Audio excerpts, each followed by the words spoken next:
अस्सलाम वालेकुम। जी, कैसे हैं आप सब लोग? उम्मीद है सब खैरियत से होंगे। आज का टॉपिक है हमारा ऑनलाइन आर्बिट्राज से रिलेटेड, ठीक है जी?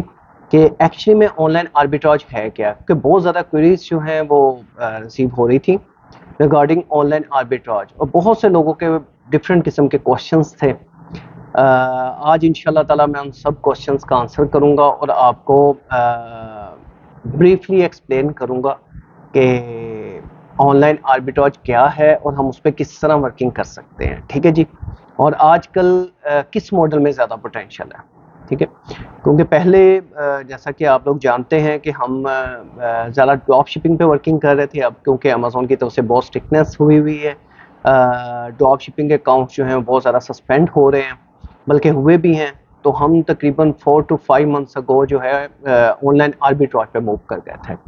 तो बहुत से स्टूडेंट्स हैं जो जिनकी डिफरेंट क्वेरीज थी, तो उससे रिलेटेड जो है मैं आज आपको बताऊंगा कि हम ऑनलाइन आर्बिट्राज से किस तरह अर्निंग कर सकते हैं, ठीक है जी?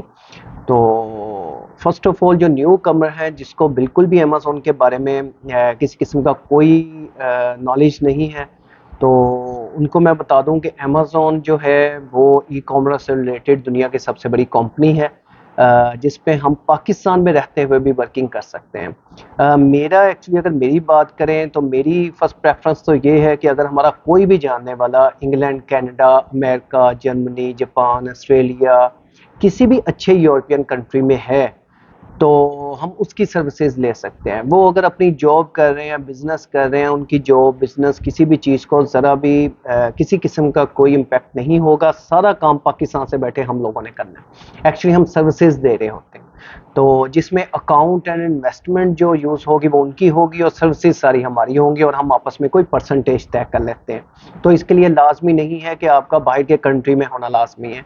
ये तो एक फर्स्ट ऑप्शन हो गई। सेकंड ऑप्शन ये है कि अगर किसी का बाहर नहीं है या वो अकाउंट रेंज नहीं कर सकता, तो आपको पता है कि पाकिस्तान अब जो है पाकिस्तान में रहते हुए हम अमेज़ॉन पे अकाउंट जो है वो अपना ओपन कर सकते हैं। बहुत ईजिली ओपन हो जाता है। इंडिविजुअल अकाउंट भी हो जाता है, इंडिविजुअल प्रोफेशनल अकाउंट भी बन जाता है, कंपनी की डिटेल पे कंपनी प्रोफेशनल अकाउंट भी बन जाता है। हर तरह का अकाउंट जो है हम पाकिस्तान में रहते हुए ओपन कर सकते हैं। इसकी कोई मतलब अब किसी किस्म का कोई प्रॉब्लम नहीं है, किसी किस्म की कोई रिस्ट्रिक्शंस नहीं है। अगर बिल्कुल स्ट्रेट वे लीगल तरीके से चलेंगे तो इसमें माशाल्लाह बहुत अच्छा पोटेंशियल है। ज़्यादा ये जो अकाउंट्स वगैरह बंद होने की रीज़न यही है कि जब हम शॉर्ट वेज यूज़ करते हैं, जब हमारी कोशिश होती है कि कम टाइम में ज़्यादा अर्निंग कर लें, उसके लिए हम इधर-उधर के रास्ते जो हैं यूज़ करते हैं। उसकी वजह से फिर जो है हमारे अकाउंट्स वगैरह भी बंद होते हैं, और एक पाकिस्तान का जो इमेज है वो भी ख़राब होता है। तो मेरी तो हमेशा से यही कोशिश है कि अल्लाह का शुक्र है कि जितना भी काम किया है, चाहे मेरे जितने भी स्टूडेंट्स हैं, डिफरेंट सिटीज़ में मेरे ऑफिसेज़ हैं, तो मैं यही प्रेफ़र करता हूँ कि हम सीधे तरीके से जो भी है लीगल और हलाल तरीके से जो है हम उस पे अर्निंग करें और कमाएँ, ठीक है?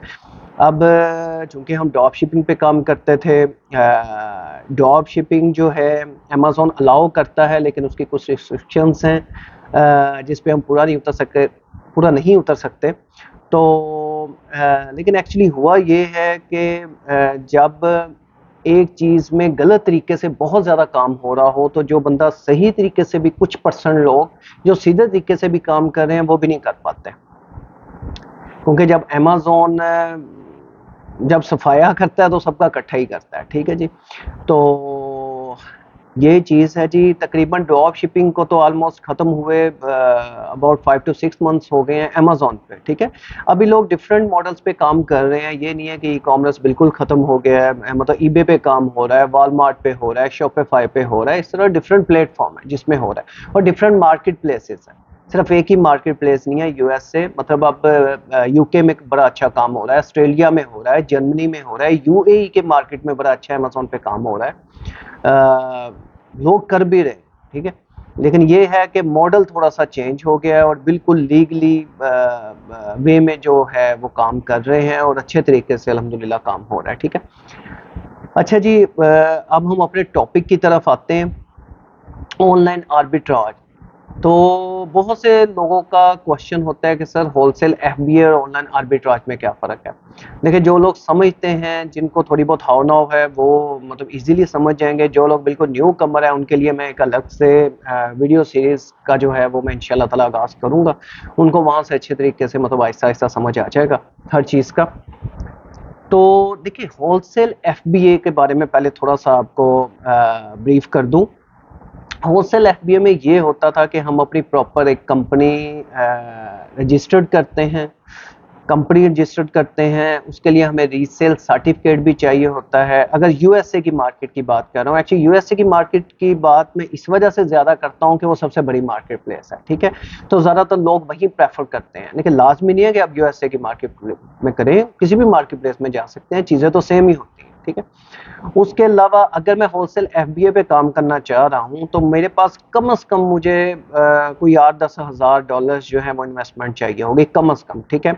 उसके बाद मेरे पास कंपनी की प्रॉपर प्रोफेशनल कंपनी की डिटेल होनी चाहिए। मेरे पास रीसेल सर्टिफिकेट होना चाहिए।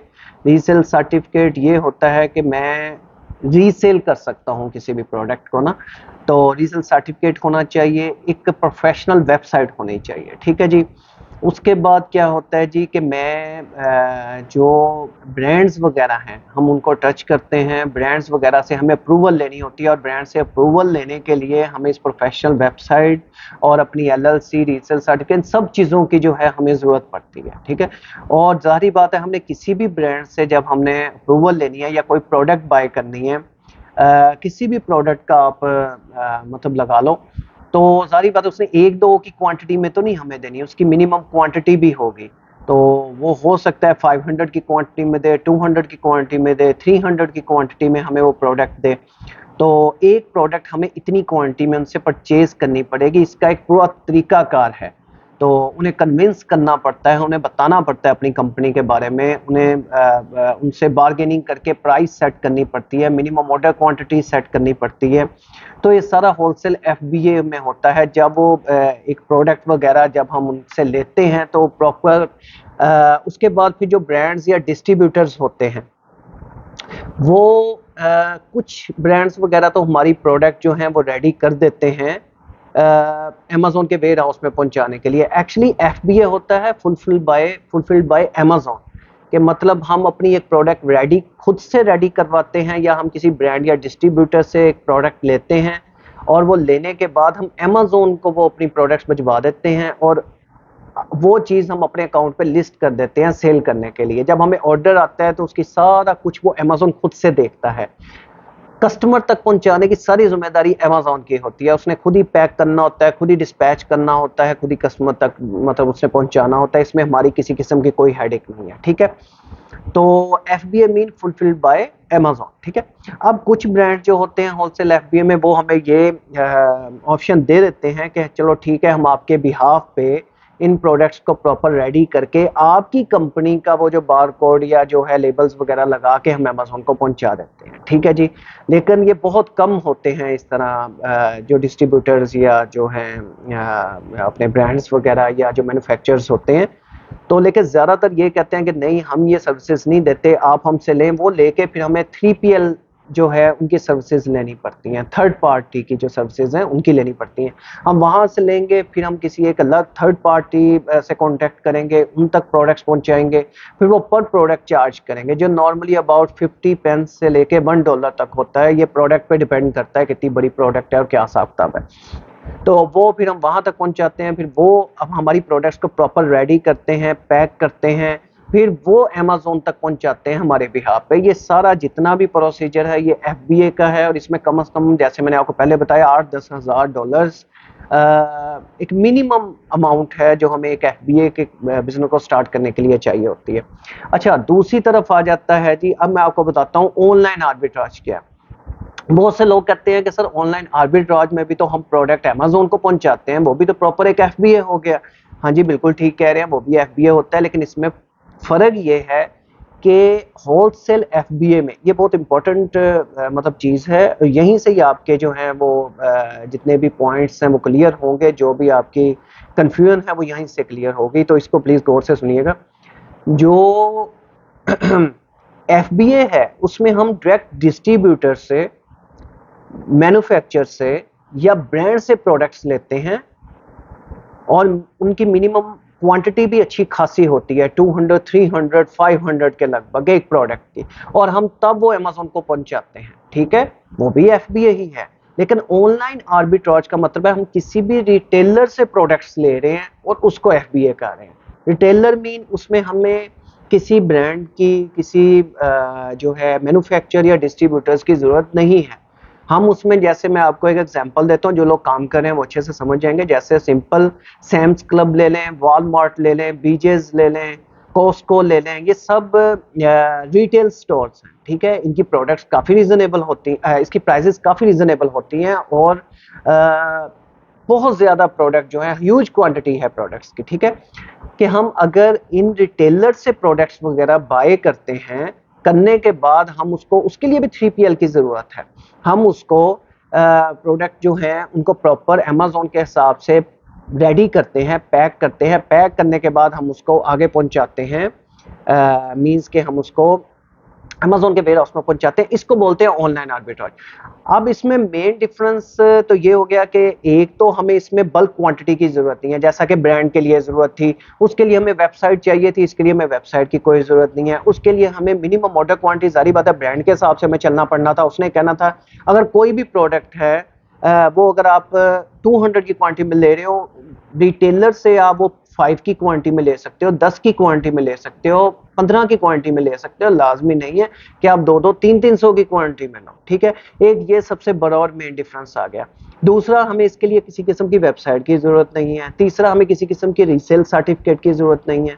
तो ये वाला ऑनलाइन आर्बिट्राज इस हिसाब से ज्यादा मतलब बेस्ट है। और दूसरा ये कि हमें इसके लिए कोई 8 से 10,000 डॉलर की जरूरत नहीं है। अगर आपके पास मिनिमम 500 टू 1000 डॉलर भी है, हम उससे भी काम स्टार्ट कर सकते हैं, एटलीस्ट स्टार्टिंग हम ले सकते हैं। ठीक है, और इसमें जो प्रॉफिट मार्जिन होता है अबाउट, ये एक्चुअली सारा डिपेंड करता है हमारी प्रोडक्ट हंटिंग पे।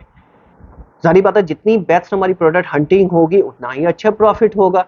तो प्रोडक्ट्स तो हजारों लाखों प्रोडक्ट्स हैं जो इन सब रिटेल स्टोर से हमें मिल रही हैं। ठीक है, वॉलमार्ट पे अब लाखों प्रोडक्ट्स है, वो सब की सब प्रोडक्ट अमेज़न पे भी सेल हो रही हैं। असल चीज है हमें सर्च करना कि कौन सी प्रॉफिटेबल प्रोडक्ट है, कि हम कौन सी ऐसी प्रोडक्ट को कैप्चर कर सकते हैं जो हम अगर वॉलमार्ट से लेते हैं, फॉर एग्जांपल वॉलमार्ट से कोई प्रोडक्ट हमें $5 की मिल रही है, अमेज़न पे $20 की सेल हो रही है, तो $5 की वॉलमार्ट से हमने ली, 10 की क्वांटिटी में ले ली, लेने के बाद उसे प्रेप सेंटर भिजवाया, चलो उनके 1 से $1.5 उन्होंने ले लिए, $6.5 की पड़ गई। फिर हमने उसको FBA कर दिया। अब जब FBA करेंगे, आपको पता है कि उसमें अमेज़न जो है, जब कस्टमर तक पहुंचाने की जिम्मेदारी अमेज़न की होती है, उसकी कुछ स्टोरेज फीस होती है, उसकी कुछ डिस्पैच करने की फी होती है, और अमेज़न की अपनी रेफरल फी, जो मतलब उसके प्लेटफॉर्म को हम यूज कर रहे हैं, बिजनेस कर रहे हैं, तो वो हर प्रोडक्ट पे कुछ थोड़ी सी फीस अपनी चार्ज करता है। ये सारी फीसेस डाल डूल के भी अगर हमें $10 या $12 की भी पड़ती है और वो $15 या $20 की सेल हो रही है, तो एक अच्छा रीजनेबल प्रॉफिट जो है वो हमें मिल सकता है। इसको बोलते हैं ऑनलाइन आर्बिट्राज, कि मतलब हमें किसी ब्रांड या डिस्ट्रीब्यूटर से लेने की जरूरत नहीं है, हम चाहें तो डायरेक्ट रिटेलर से ले सकते हैं। ठीक है, उसके लिए हमें किसी रीसेल सर्टिफिकेट की जरूरत नहीं है, हम कम इन्वेस्टमेंट से भी स्टार्ट कर सकते हैं, हम ज्यादा प्रोडक्ट से स्टार्ट कर सकते हैं। अगर हम होलसेल FBA की तरफ जाते हैं, प्रॉपर जो होलसेल FBA है, उसमें किसी ब्रांड को अप्रोच करते हैं, उससे बात करते हैं, तो वो कम से कम अगर हमें एक कोई भी प्रोडक्ट हमें 300-400 की क्वांटिटी में कहता है कि बाय करो, तो हम एक ही प्रोडक्ट ले सकते हैं, वो भी बड़ी मुश्किल से। उसके लिए भी हमें कोई 7-8 हज़ार, $10,000 चाहिए। अगर वही हम रिटेल जो है ऑनलाइन आर्बिट्राज की तरफ जाते हैं, किसी रिटेलर से प्रोडक्ट लेते हैं, हम कोई 10-12 प्रोडक्ट लेते हैं 10-10 की क्वांटिटी में, तो टोटल हमारे पास 100 प्रोडक्ट हुई या 200 प्रोडक्ट्स हो जाएंगे। हम इतनी प्रोडक्ट्स पे बिजनेस कर सकते हैं। ठीक हो गया, ये मेन डिफरेंस है जी ऑनलाइन आर्बिट्राज और होलसेल FBA में, कि मतलब हम वहां से ब्रांड्स वगैरह से लेते हैं या हम रिटेलर से लेते हैं, इसीलिए इसे बोलते हैं ऑनलाइन आर्बिट्राज। अच्छा, एक और आप लोगों का क्वेश्चन थोड़ा सा क्लियर कर दूं। बहुत से लोग कहते हैं सर ये ऑनलाइन आर्बिट्राज क्या, फिजिकल आर्बिट्राज भी होता है, ऑनलाइन आर्बिट्राज भी होता है। डिफरेंस क्या है? देखिए जी, ऑनलाइन आर्बिट्राज इस वजह से बोलते हैं, अगर फॉर एग्जांपल मैंने अकाउंट बनाया अपना पाकिस्तानी डिटेल पे अकाउंट बनाया, देखिए पाकिस्तानी डिटेल पे मैं अपने आईडी कार्ड पे भी अकाउंट बना सकता हूँ। इन सब चीज़ों पे मैं प्रॉपर वीडियोस वगैरह डालूंगा, ठीक है। ये आपको ऐसा ऐसा पता चल जाएगा प्रॉपर में हर चीज़, लिमिटेड कंपनी कैसे बनती है, एलएलसी कैसे बनती है, पाकिस्तानी डिटेल पे अकाउंट कैसे बनता है, कौन से डॉक्यूमेंट्स रिक्वायर्ड होते हैं। कोई टफ नहीं है, कोई मुश्किल नहीं है, 10-10 15-15 मिनट के टास्क हैं। आप पाकिस्तान में बैठे अपना अकाउंट बना के अपने पाकिस्तानी बैंक से जो है आप परचेजिंग कर सकते हैं, ठीक है। मिजान बैंक से परचेजिंग हो जाती है, और फैसल बैंक वगैरह बड़े बैंक्स हैं जहां से आप अपने कार्ड से इजीली परचेजिंग कर सकते हैं और अपना बिजनेस स्टार्ट कर सकते हैं, ठीक है। इसके लिए लाजमी नहीं है कि हमारे पास बाहर का अकाउंट हो, बाहर का बंदा हो, लाजमी नहीं है, ठीक है जी। तो तो फिजिकल एक्चुअली आर्बिट्राज ये होता है कि अगर फर्ज करिए आपका बाहर का कोई कस्टमर है, बाहर का क्लाइंट है जिसका आप स्टोर मैनेज कर रहे हो, अगर वो खुद स्टोर पे जाए, जैसे अब टारगेट एक स्टोर है यूएसए का, उधर बहुत ज़्यादा डील्स लगती हैं। मतलब जो प्रोडक्ट है, जो आपको कोई प्रोडक्ट $5 की थी, वो अक्सर कुछ टाइम के लिए $1 की भी होती है, ठीक है। वो जाते हैं, फिजिकली जाते हैं किसी रिटेल स्टोर पे, और वहां से वो 100, 200, 300 की क्वांटिटी में प्रोडक्ट ले लेते हैं, ठीक है। फिर उनको उतना ही फायदा होता है। इसको बोलते हैं फिजिकल आर्बिट्राज के, मतलब हम फिजिकली किसी स्टोर में जाके कोई चीज बाय कर रहे हैं, इसको फिजिकली आर्बिट्राज बोलते हैं। और ऑनलाइन आर्बिट्राज ये है कि हम ऑनलाइन वो चीज बाय करते हैं, ठीक है। तो दोनों में डिफरेंस देखा जाए कोई नहीं है, जस्ट ये है कि जो चीज ऑनलाइन हम बाय कर रहे हैं उसको ऑनलाइन बोलते हैं, जो फिजिकली जाके करते हैं फिजिकल बोलते हैं। तो ये इसमें है जी। इसके अलावा कुछ और भी इसके अंदर चीजें हैं, वो इंशाल्लाह ताला मैं नेक्स्ट वीडियो में डिस्कस करूंगा। आप लोगों का कोई भी क्वेश्चन होता है तो आप इसमें मतलब जो है आप मुझसे पूछ सकते हो एनी टाइम, कोई इशू नहीं है, ठीक है जी। Thank you so much. इंशाल्लाह ताला नेक्स्ट वीडियो में मैं आपको इसमें मजीद ब्रीफ करूंगा, और ऐसा ऐसा वीडियोस जो नेक्स्ट वीडियोस आएंगी उसमें प्रॉपर आपको तरीकाकार बताऊंगा कि कौन सी एक्सटेंशन यूज होती है, कौन से अच्छे स्टोर्स हैं जो हम यूज कर सकते हैं, अमेजोन का अकाउंट हम किस तरह बना सकते हैं, उसके साथ कौन सा बैंक अकाउंट हमें अटैच करना चाहिए। ये सब चीज़ें इंशाल्लाह ताला आहिस्ता आहिस्ता जो है मैं आपको बताऊंगा। Thank you so much. अल्लाह हाफिज़।